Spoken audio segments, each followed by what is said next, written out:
Okay. Well, we'll go ahead and get started. Hopefully, whoever comes in, we may have to stop for a moment to let them in, or someone in my office may be able to let them in. But I'd like to welcome everybody to the Lunch and Learn brought to you by the Campbell Law Group. Today, we're talking about the 7 essential qualities of the forward-looking companies. So there is something in my experience in business, and of course, as a corporate attorney, I have come across, several certain types of qualities that I find companies that are built sort of to last, that are thinking of longevity and that are nimble enough to adapt to circumstances seem to have all similar type of qualities. Again, no company is perfect or it's most of the time a learning process for most companies. But I thought I would do a session basically to talk about these kind of qualities and sort of elaborate on them. I've also added a little bit of a twist where we come to you also from a legal point of view regarding these particular qualities in these type of companies and how you can also apply these characteristics to the legal aspects and the legal realm of what governs the companies and may would assist them.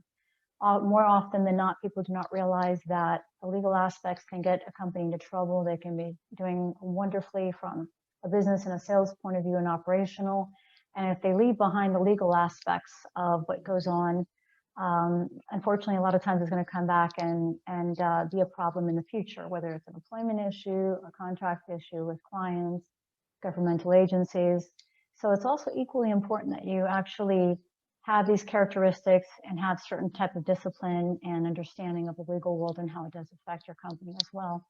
One of the worst things would be is, of course, you built this wonderful company, put your blood, sweat, and tears into it, and then you have a legal problem that could potentially be a death knell or a potential death knell for a company, depending on the severity of the legal problem. So we're going to go ahead and start off. If anyone has any questions also, go ahead and type them into the chat, and then we'll get to the questions in between, or maybe we can stop. If you want to stop for a brief moment, just let me know so that I can sort of answer questions and kind of go along. And by all means, hopefully everyone is enjoying a wonderful lunch. I will not enjoy the lunch during this time. That probably would not be a pleasant sight. But please, by all means, I hope everyone is enjoying their lunch and this is a pleasant experience. So we'll move on. What are the 7 essential qualities of forward-thinking companies? Here we indicate what the 7 are: innovative, detailed, adaptable, proactive, focused, practical/creative, and also realistic. So we're going to go a little bit through them in detail one by one and talk about them. Basically, the mindset of forward-thinking companies. Forward-thinking companies want to spread growth and longevity, not to mention they want to make money. That's pretty natural. But in order for a business to have the best chance of survival in such a competitive environment, it's important, particularly forward-looking companies that are usually the ones that succeed and are able to thrive through difficult times like we are continuing to go through right now, but also went through last year, usually possess these 7 qualities, essential qualities. So the first one that we had indicated was innovative. So here we have a quote from Thomas Edison. To put it simply, forward-thinking companies need to be different. As Thomas Edison once said, there's a way to do it better, find it. If there's a way to do it better, find it. Your product or service must be innovative in some way if you are to achieve longevity and success. Okay. And part and parcel in that, what that basically also means is that it has to be able to survive a little bit the test of time, which might mean adaptability and other essential qualities that we're going to talk about shortly. So another thing to keep in mind, I find, particularly with innovative companies and innovative thinkers, is the wheels must always be turning, whether it's increasing productivity, developing new technologies or products to meet the market needs, or altering the way you do business or delivering your product or services. You always are thinking. You're always thinking about the next step, how to improve a process. So those are my innovative thinkers or innovative qualities that actually lead to them also being proactive, companies being proactive, which we will also talk about. But they are distinct. One is innovative, looking always towards the future, what's coming up, what does the market want, how can I create or even manufacture that market difference, that market edge. So innovation from a legal point of view, in the legal world, these are some of the suggestions that I would have as far as, adopting these type of qualities through the sort of legal means or legal processes within the company. It includes removing unnecessary contractual language or shifting of a risk from agreements if no longer applicable, or if the business model has changed. So in other words, don't keep the same contractual language or same type of structure and sort of obligations between the parties, particularly if market risk has changed or you've been able to basically change, you've been able to potentially mitigate any risk that you may have on your end through innovation or through the change in the products or services that you offer. Sometimes those original risks that you had sort of contracted and indicated in your agreements were concerns for you may no longer be concerns, and it may be something that you want to change. It makes your company more nimble, potentially more contracts more attractive. So something to consider as your company goes through many changes. Also consider the use of technology, use of DocuSign and other similar programs to facilitate and automate, execution of documents and record keeping. Your clients for the most part also would appreciate being able to find things sort of simply, either on a client platform, which is one of the other suggestions, that's user-friendly, or just in general, they're able to store their information without having to create more sort of paperwork, the need for more clerical and clerks to process documents. They just make it easier and also make things at the touch of their fingers. So if you ever have to talk about what's going on or an invoice or what's included in obligations or warranties, it's easy to grab and to find. The second essential quality is detailed. Okay, forward thinkers do not simply wait for success to come to them. Forward thinkers plan and prepare for success down to the smallest detail. Now, when I was doing this presentation, I came across looking up for some quotes, one from Gianni Versace, and he said, to create an extraordinary product, you have to take care, down to every essential detail. Now, when you're creating an actual product or a service, I do believe that's probably a very good, quote, thing to kind of follow. But in business, you can't necessarily give importance to every single detail. Otherwise, you can get bogged down with the minutia, and that's usually something that's not very healthy for companies. I mean, when I mean minutia, I mean down to the waste paper baskets or something that's just not necessarily essential. Although I do have to agree with Versace that it's to create something extraordinary, you have to have that love for it, that attention to detail. There's no question in creating a product or service. But it's important that companies sort of plan ahead and they think about their immediate future along with their near future and long-term future in a detailed manner so that they avoid sort of the minutia taking over or being bogged down with minutia when it's not necessarily productive. If you remain detailed oriented, this most likely will not be an issue because you'll be able to dismiss things that are not necessarily need that level of attention. From a legal point of view, detailed means not leaving important decisions to action or chance. So do not stop to look at your employee process, your manufacturing line, your contracts, your agreements with your vendors. Do not just leave that by the wayside and say, well, I have something in place. We just leave it alone and we sort of ignore it. You need to always be paying attention to the evolution and the changing nature of the business, which also affects those processes, production lines, client communication, strategic partnerships, the agreements that hold all of these relationships together, and individual processes that go into them. You know what I mean? Actually into creating these procedures. Do not ignore that. A lot of times detailed and innovation comes from making it better, improving it. And that only comes with detailed analysis of sort of those processes.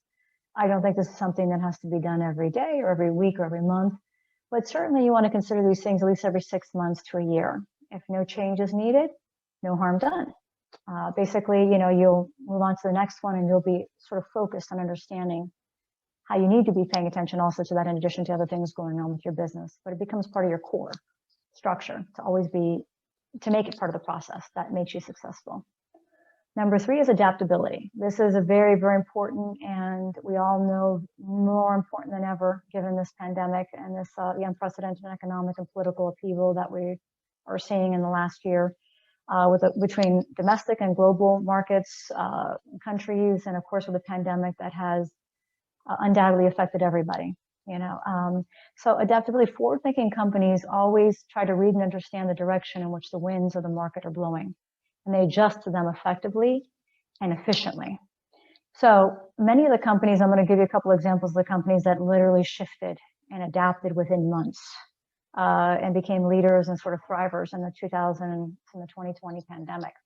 So just you can take from their examples to understand what this might mean and the actual importance of being able to read the market, read what direction the wind is blowing, and adapt.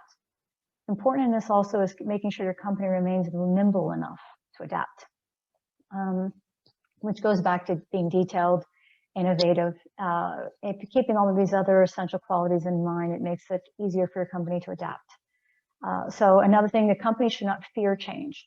You should embrace change, because change is most certainly one of the constants in this world, along with death and taxes, as they like to say.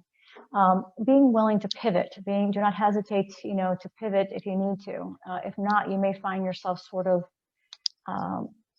inability to adapt and being left behind within the market little by little, losing market share or losing attention or focus because of your inability to adapt, where other competitors, or you're giving the other competitors potentially a chance to come in and take over your market spot. So here are 20 of the most successful types of businesses in 2020. Most of these probably will not surprise you, given the nature of how the pandemic has changed us and our behaviors, from consumers to businesses to everything. I think the one surprise here was used car sales sellers. I had to look further into this. This was an article from the U.S. Chamber of Commerce that I received this information. And what they explained was used car salespeople, because a lot of people did not want to take public transportation anymore. There apparently was a lack of inventory of new cars as well, along with the low interest rates. It made used cars actually more attractive to these commuters, where they didn't want to ride the subways or they didn't want to use public transportation anymore, but it was cheap enough. Used cars, it was the right fit. New cars were low in inventory and not as more expensive, potentially adding to the cost because of the low interest rates and the shift in consumers' sort of behavior and thinking of safety and distancing themselves. Used cars became actually a market that thrived during the pandemic, which was, to me, a very big surprise. So it just goes to show you, how different factors and environments and elements can kind of come together and create an unexpected results. Also, mindset of forward-thinking companies, for better or for worse, 2020 has been an unprecedented year. However, if you look at those companies that have not only survived but thrived in one of the worst economic and political times in modern history, you will see that these companies possess the essential qualities that we're talking about today. So a couple of examples here, 2020 thrivers, this is only a couple of them, but they actually exceeded for various different reasons or exhibited certain one or more of the essential qualities, basically, in their transition. So Zoom, we've all come to know Zoom. We're on Zoom right now. Probably a year ago, Zoom was barely in my vocabulary. So it goes to show how they've been able to adapt. Now, of course, they had a platform that was opt for this type of situation and pandemic, but other providers like Microsoft and Cisco and Google had also platforms that could have lent themselves to courts for having, Zoom hearings, virtual hearings, and meetings and things going on. But they were able to become a force to reckon with in 2020 because they were able to quickly scale and adapt to the circumstances. So they went from 10 million users in December 2019 to 300 million users in April of 2020. That is a significant difference. They had the ability to open new data centers and also sign new partnerships with strategic partners. So that ability, that nimbleness and adjustment by management and the company itself to actually adapt internally, operationals and sales-wise is what has actually led them to have such a market share, particularly in light of all the major competitors that were in the field at the time. So Salesforce also, you would think, okay, well, Salesforce, why? You're thinking normally retail sales, assistants with area, managers, sales managers and so forth, but typically more mortar and brick type of, connects the outside sales, but still associated with more mortar and brick type of, companies potentially. They were actually able to also adjust and create new innovative software solutions that met new consumer demands within months of the pandemic starting. So they're one of our thrivers of 2020. Airbnb, you would think they would most certainly be a company that was teetering on the edge of bankruptcy. Not the case. They were able to read the tea leaves a little bit better and able to adapt, innovate, and adjust their focus to realize that people were actually more willing to go to rent an Airbnb that was close to their home. So they adapted their focus and the investment dollars into that area and sort of pulled investments in strategic thinking and marketing behind promoting non-strategic areas that they knew that people were not going to be traveling or doing at this time, that we were all sort of still kind of hunkered down. So they realized the consumer was willing to go close by to take a sort of staycation, but they weren't willing to travel across the country in the same manner as they were previously. Amazon, I mean, we would assume, of course, they did very well. But I think we forget they actually were going through a lot of safety and employment issues at the beginning of the pandemic because of their existing policies in place at the time. They were not conducive to the amount of volume that was going through their company. There was employment, there were safety issues and concerns by employees that were being voiced all over the news. While they were able to sort of deal with those issues by increasing pay, giving hazard pay as well, putting into place numerous safety provisions that made the employees feel more comfortable and resolved a lot of those issues that was sort of bottlenecking the company's full potential at the time. And of course, they doubled profits. But with the absence, if they lacked that ability or foresight to take care of those issues or took too long to do so, they may not have been one of our thrivers in 2020, although they would seem like an obvious choice. But so internal things and things that aren't typically just related to sales and just sort of your product can negatively impact your success of your company. So forward-thinking companies look at all of these aspects, look at every procedure, every aspect of the company to make sure they're applying those essential qualities to all of it. Nestle actually was sort of, we all know that, a food company, very broad conglomerate with a lot of different product lines. The way they just chose to innovate was through taking new products into consideration, given the changing consumer habits. They also invested in health science business, realizing that there's been a focus in consumers while being home to taking care of their health more, to exercising. So they were able to, and they also tried to develop additional products for food allergy, for people that suffer allergies, particularly food for allergy sufferers, which has become actually a rather large market as well. So they've been able to do so rather quickly and nimble as well, and they've been proactive in that respect. Ericsson, sort of weird, you wouldn't think would be on this list, telephone company, for the most part, a technology company, well, mostly telephone maker, but they were actually able to capitalize on the trade wars between the US and China because they were not necessarily in the wars. Also, with the use and innovation of the use of 5G technology, they were actually able to grow in this sort of diminishing market in these difficult times, and where other companies were actually being greatly affected by the China trade war. So one of the fourth essential quality is proactive. So do not simply handle issues as they arise. Take steps to minimize your risks of having to deal with the issues in the first place. So this may take some foresight to be able to be proactive, but if you're on top of the company, with detailed attention, you have the room to adapt to different changes. You have the ability to be innovative when necessary to resolve a problem. You will be able to most likely foresee potential issues that are coming down the road. And if you're not able to, you have the ability to adjust quicker in order to deal with the issue. But proactive is very important to add to the element of your business, to try to foresee things ahead of time. In a legal sense, this means, having the use of strong and effective contracts, analyzing your company's potential for liability points, and proactively addressing and anticipating the risk. So same thing within the business practical world, where you want to try to anticipate issues coming up, whether they're employment, consumer changes, and overall rules, governmental rules that might affect or have an effect on your business. But also on the legal side, you need to do something similar as well, because once again, you do not want to be caught blindsided with legal problems. They can be a large liability to manage, and one that you cannot control. That goes to court, or you have other issues going on, and it becomes it basically can hijack a good part of the company's resources, attention, and give it sort of a lack of direction, not know where to go until the litigation is done. So you do want to be proactive also in the litigation front and mitigating risks as well. Focused, as previously mentioned, forward-thinking companies need to be willing to adapt, but at the same time, forward-thinking companies must remain focused and driven towards their goals.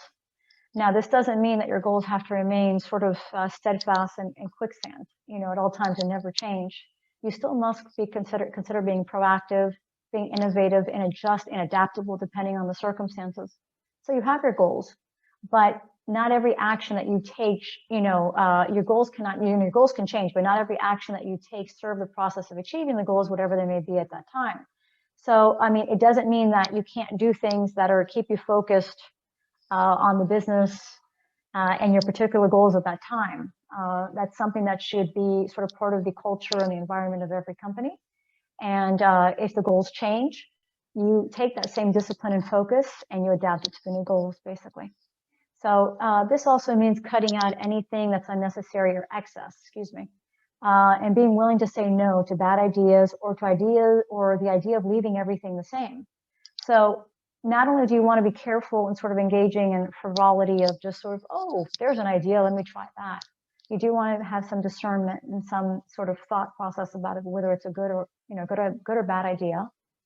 What does it mean to chase that idea or that potential goal, or to shift the company's resources or thought or strategic sort of process? Also, you want to be careful not to remain the same, remain static. That does not work with a lot of businesses. That could be, maybe not today, but down the road, a potential death knell of becoming sort of inconsequential. So you want to be very careful with that. From a legal point of view, you must remain focused and keep being disciplined in the way that you do business. So, and how your business and how changes that you make to the business and or your model can have an impact on your legal aspect of your business. So if you do change your goals or you do change your processes, part of the focus also in terms of the legal point of view is making sure those changes, how do they affect what we have in place, whether it's contracts, whether it's governmental permissions, compliance with certain regulatory issues or governmental or local or city governments. Does it interfere with an existing contract? Is it a restrictive covenant that we cannot do? You need to remain focused also on that aspect of legal of what's already in place so that you don't create a problem on the legal side, depending on the direction that your company takes and the goals that it attempts to achieve. So also, this is what we're basically talking about. I'm sorry, I also mentioned the previous slide, just, how the business itself and your focus has to also understand when your business changes, how that affects anything you have in place on a legal point of view. Number 6, practical and creative. So in order to be a forward-thinking company, you must be practical and creative in the business methods that you create in its execution. So the same old method today may not be the best method for tomorrow. As cliche as it sounds, you must be willing to think outside the box to discover the most practical solutions and methods of reaching your goals. So basically, when you're trying to be, you might be creative. Okay, how can we sort of resolve these problems, find solutions to these problems, solutions potentially to future problems? In the same way in which you dealt with them in the past may not be the best way to deal with them now. So you have to be willing to think out of the box on how to resolve this problem. Maybe the old solution does work, but you have to be willing to consider that it's not the solution anymore, or potentially to this new problem that may have arisen. Also, you need to consider, the execution of this. So you can come up with a new idea, and an idea as far as how to resolve issues. But if it's not practical, also, or not easily implemented or executed on, it's going to not serve its purpose. Basically, you might sort of be self-defeating the point of the actual potential solution that you found. So you want to keep that in mind. It also has to be practical. Some examples of things that you might be able to do, in finding problem solving might be considering, rather than focusing on traditional employees, maybe you consider hiring independent contractors or freelancers to do certain aspects of sort of the labor, if that works better or provides additional flexibility. Once again, it also has to be practical. So can you incorporate independent contractors and freelancers into your process and into your business on how you do things? It may not be so easily done if they're remote, and it requires a little bit more attention to the person, day to day at the business site. So these are different things when you're kind of creating, you're trying to find problem solving, that you want to be creative, but you also need to be practical. It has to actually work for the company, whatever you do come up with. So from a legal point of view, regardless of the methods that you choose, forward-thinking companies need to make sure that what you do or how you do it remains practical and easy to implement, like we were just discussing, regardless if you're creating new processes or developing new ideas. Something just to keep in mind. Okay, so the seventh essential quality, oops, gonna go too fast, is realistic. At the end of the day, as much as we like to be lofty and have these wonderful business ideas and we invent, going to Mars, and although that might have been lofty 20 years ago, apparently it's not so lofty anymore. We do want to be realistic about what goals that we set or what ideas that we have. So forward-thinking companies need to dream big, but they must also remain grounded and realistic. So you can't get caught up sort of chasing a pipe dream or something. This requires a great deal of objectivity when you're considering a dream or an idea.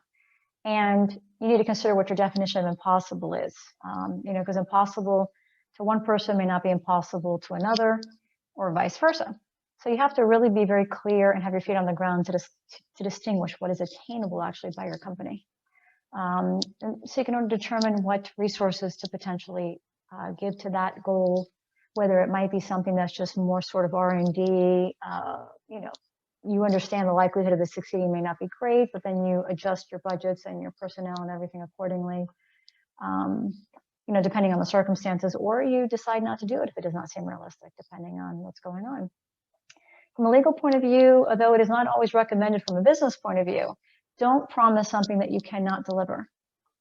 So further, also take any corrective action, when something that you've promised cannot be delivered. I think it's so important from a business reputation point of view, and of course from a legal point of view, especially depending on what is in writing, not to overpromise a client. It usually almost never ends well. You've kind of set the bar really high, and then if you're unable to accomplish it, the client, no matter what happens, even if it's unintentional, they're going to be let down and feel as if you have not met expectations. They also may have relied on it. They may have relied on your word that you're going to be able to do this sort of difficult or impossible task. And that could potentially create legal liabilities as far as reliance by a third party. So we're at the point now where we have questions and answers. I don't know if anyone has any questions. Okay, Ricardo's bringing in questions. Okay, thank you, Ricardo. Okay, so first of all, thank you. Okay, so this person said, thank you. First of all, thank you for the information. I would recommend that you get the word out about the webinar early. Okay, I'll take that advice. Thank you very much. So this person is asking, what is the single most important advice you would give to a new partnership? Well, actually, the most single important advice that I would give is not even one related necessarily to business. My recommendation would actually be to make sure you have a strong partnership agreement, whether that's a shareholder agreement or an operating agreement, because most of the time businesses can be, of course, the business aspect of everything is important. Investments, who's going to do what work, who has what smarts, who has what experience, is all part of sort of the secret recipe. But it's going to be a house of cards if you don't have a clear partnership agreement and something happens. A partnership is much like a marriage. So depending on the different styles of people, one person could be more frugal, one person could be more of a spender, a risk taker. Partners can get into trouble with these type of circumstances, and then the business will not run well because there's no clear direction as to who wins, so to speak, or whose ideas go first, or who takes it's not necessarily a winning thing, but whose ideas can be implemented or not. If you're, for instance, in a 50-50 partnership, basically, if your partner says, I want to buy this, and you say, no, I absolutely don't want to buy this, you're in a situation where you're at a standstill, what we call basically a deadlock.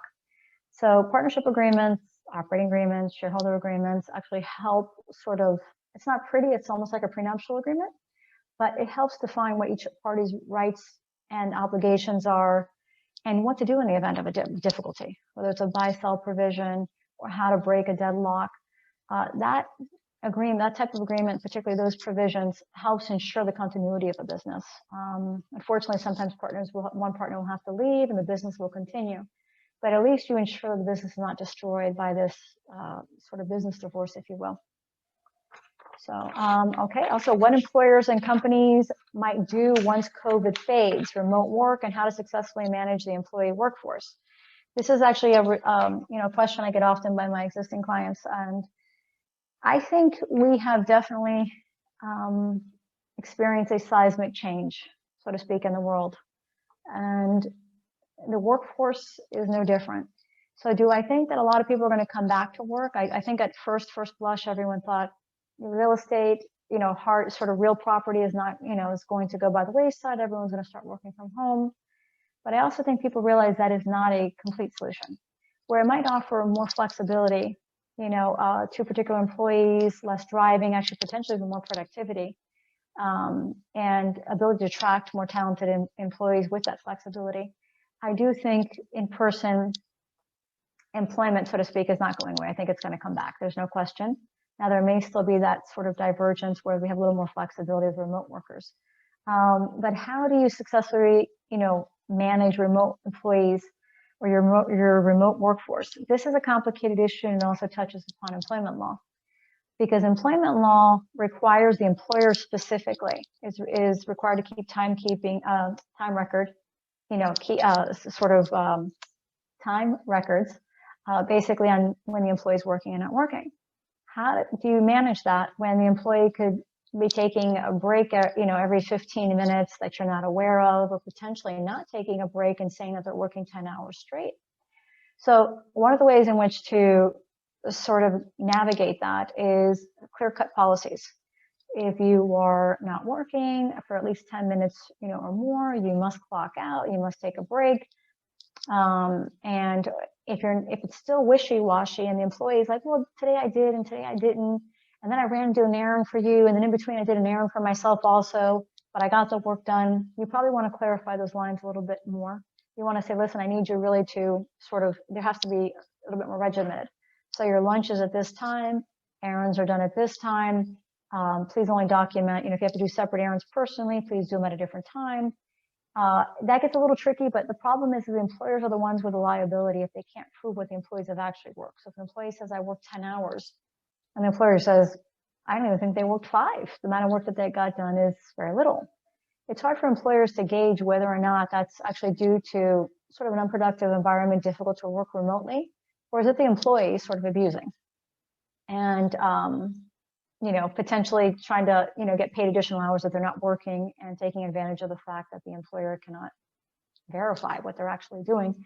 So that's when you have to have sort of consistent policies, make sure managers are following up with employees, make sure they're staying on top of work, tasks and processes. And also I would be steer clear of also punishing an employee for if they did have to stop. If some of these employees have to work and we know they're working with children at home. We know that they still have to, do virtual learning in school with the kids. And we've accepted that as employers and given them the flexibility to do so. But you need to have sort of defined policies and defined sort of processes and timeframes in which to complete work and to keep better eye on them, at least so that way you can say that you have those in place and require active and affirmative obligations of the employee to do time entries. When you check out for more than 10 minutes and you do another errand or you're helping your daughter or your son in school, you need to clock out. Okay. We need to have a little bit better sort of schedule so that it's not a runaway train. I think it really can be a very good tool, remote working to some extent, although I do see it being sort of phased out with some businesses. And I still think in person is a very important part of collaborative, creating environment, creating teamwork. So I do see some of that coming back, but it's sort of hard to navigate. It also depends particularly on the company. So I may have special instructions for you depending on if it's a restaurant or it's a dry cleaning company. I can give you different ideas depending on how your specific company works. Okay. And okay, so, and then the last question, what type of forward-thinking businesses do you, do you see her clients are coming to her for legal? Okay, so the type of forward-thinking businesses I see that clients sort of come to me for help are, again, the ones, it can be any industry. It's not software industry, it's not restaurants, it's every single industry. The distinction I see with these companies is, again, that mindset of forward thinking. And most of the time, those characteristics, the owners possess those characteristics. They're proactive, they're adaptable, they're innovative, they're detailed, they're practical also at the same time, and they want to know how to implement things, but they're creative, their mind is always working. And Reg, I have this idea and I have that idea. And we'll kind of walk through these things. They know, Regina, listen, I want to change, the workforce to do this, and I want them to drive from location to location, and they'll come, they know to come talk to me. Gina, does this change anything? Do I have to pay them for the travel? Do I have to do, do I have to have separate insurance for them? So their wheels are always thinking. So it's not a particular company type or anything like that. It's basically the owners themselves that think in a certain way. That's to breed longevity, growth, to make money, and they're proud of it every moment of this business. You know, they're taking care of all the elements. They're trying to delegate where they can, but they ultimately are entrepreneurs. They're just forward thinking, thinking always about the next step and about growth. So any company that has these qualities or these concerns, I would say is right, you know, for me to help or for them to seek legal help. Mm-hmm. I think that's all the questions that we have. I don't know if there's something else that we have, someone else may want to talk about, or some of the examples that we have in business that we discussed. I do want to take the time just to basically tell you about our next webinar. This is going to actually be a webinar, not a lunch and learn, and it's going to be the importance of financial documents in family law cases. Although these topics that we're going to discuss in the next webinar also relate to regular litigation, they're particularly important in family law cases. We recommend that everyone register for the webinar. If you're unable to see it, we always post the webinar later on, so you can always watch the video and the PowerPoints also at another time. If you'd like to become part of our text, you want to receive our newsletter or blog or event announcements, you can text Campbell to 22828. And yes, and they're saying thank you for the information. Okay. Also, if you would like to come visit us on social media, here's our different ways that you can find us basically, and we invite you to please come and like our post or review the different things that we post, and we post on the different social media sites, and hopefully we're of this help to you and informative. We provide informative information. Thank you.